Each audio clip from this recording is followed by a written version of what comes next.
నమస్తే, welcome to our channel. మనతో పాటుగా స్టూడియోలో సీనియర్ జర్నలిస్ట్ సత్యమూర్తి గారు ఉన్నారు. వారిని అడిగి కొన్ని వివరాలు తెలుసుకుందాం. నమస్తే సార్. నమస్కారం అండి. సార్, ఈరోజు కౌన్సిల్లో వైసీపీ సభ్యులు చెప్పులు వేసుకుని స్వామివారి ఫోటో పట్టుకుని నినాదాలు, ఒకసారి ఆ వీడియోలు ఫోటోలు అన్నీ కూడా డిస్ప్లే చేయండి. మరి నినాదాలు చేస్తూ వైసీపీ చేస్తున్నటువంటి రాజకీయం ఏంటి? అసలు వైసీపీ మతి భ్రమించిందా? ఇదే సందేహాలు ప్రజల్లో కూడా వ్యక్తమవుతున్నాయి. అసలు ఈ అంశాన్ని ఎలా చూడాలంటారు? వాళ్ళు తిరుపతి లడ్డు కల్తీ నెయ్యి విషయంలో అడ్డంగా దొరికిపోయిన బ్యాచ్, అడ్డంగా దొరికిపోయారు. మీరు గమనించండి, వైసీపీ ఎట్లా ప్రవర్తిస్తున్నదో మీరు స్టెప్ బై స్టెప్ చూస్తే మీకు అర్థమైపోతుంది. దొరికిపోయిన ముందరేంటి, అసలు కల్తీ లేదు, కల్తీ కాలేదు అని చెప్పి బుకాయించారు.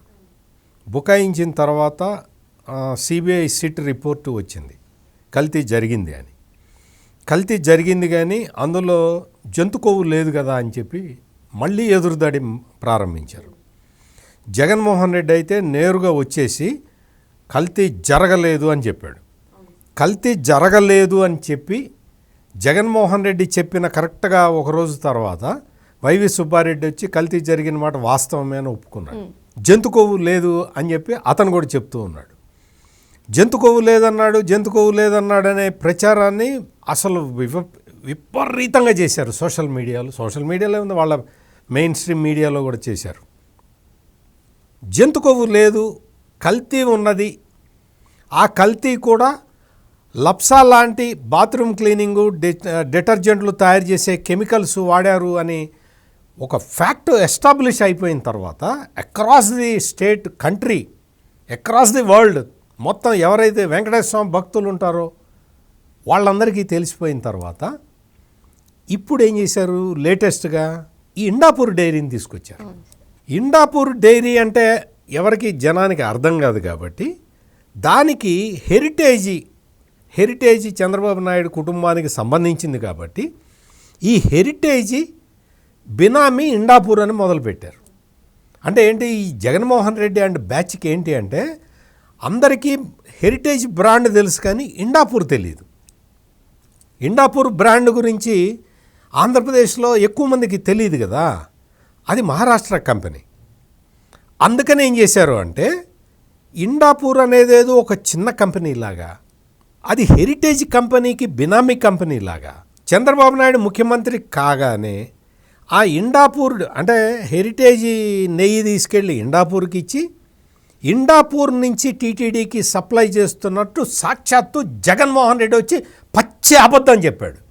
పచ్చి అబద్ధం అంటే ఇప్పుడు నేను ఒక జర్నలిస్ట్గా నేను అన్ని విషయాలు ఆలోచించే నేను మాట్లాడతా, అన్ని ఆధారాలు సేకరించిన తర్వాతే నేను మాట్లాడతా. ఆషామాషిగా ఈ రాజకీయ నాయకుల్లాగా నేను మాట్లాడను. ఇండాపూర్ డైరీ 2002లో స్టార్ట్ అయింది. హెరిటేజ్ ఎప్పుడు స్టార్ట్ అయింది? అంతకుముందు ఇంకో 10 ఏళ్ల కిందట స్టార్ట్ అయింది. ఇండాపూర్ డైరీ నెట్ వర్త్ ఎంతో తెలుసా?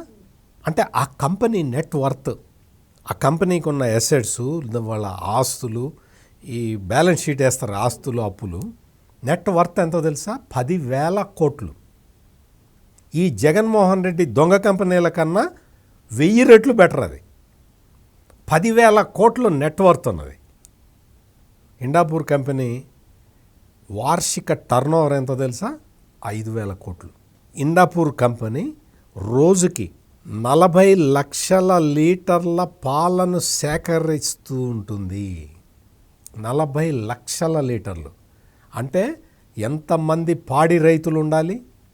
ఎంతమంది పాడి రైతుల నుంచి ఎంతమంది ఆ మిల్క్ కలెక్ట్ చేస్తే 40 లక్షల లీటర్ల పాలు వస్తాయి?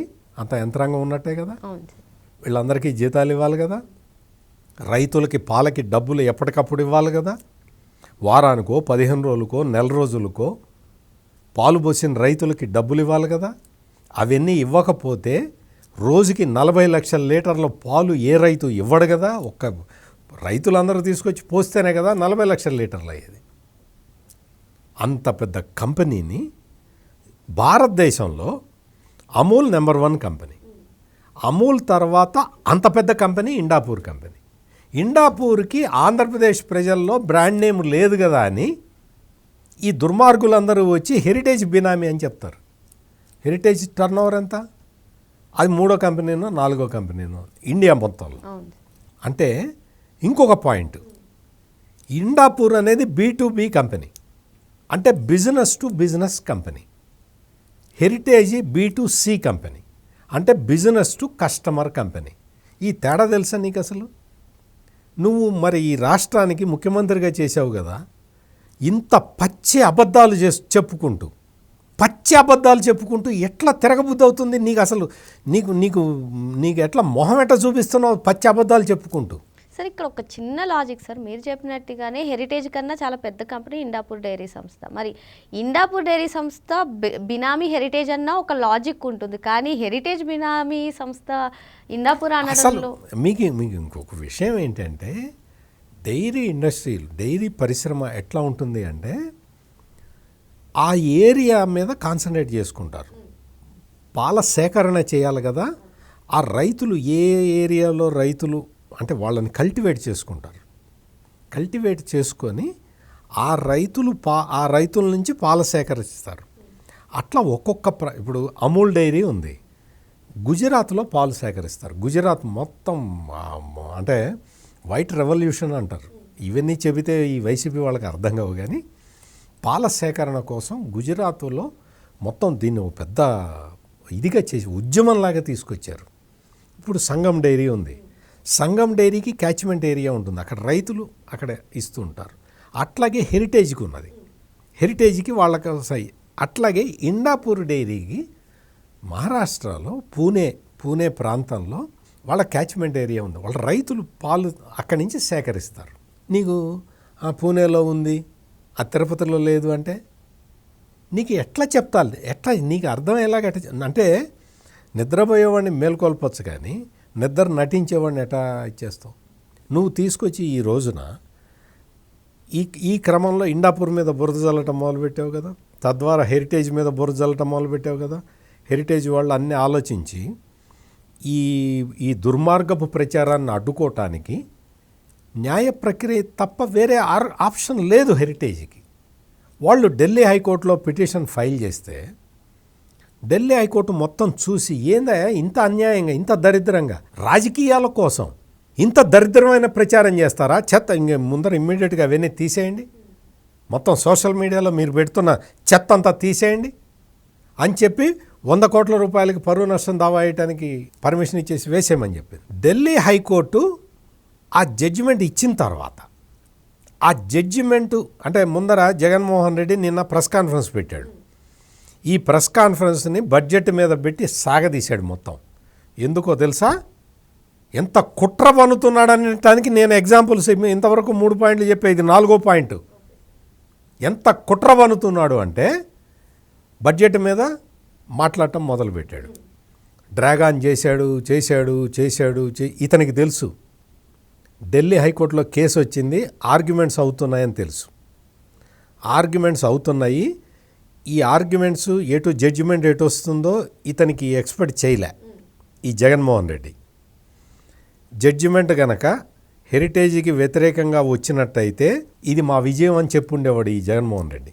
ఇప్పుడు ఆ జడ్జిమెంట్ వచ్చిన దాకా ప్రెస్ కాన్ఫరెన్స్ని డ్రాగ్ ఆన్ చేశాడు. మీరు చూడండి, అతను అంతకు ముందర మాట్లాడిన దాంట్లో సింగిల్ సెంటెన్స్ కూడా లేదు.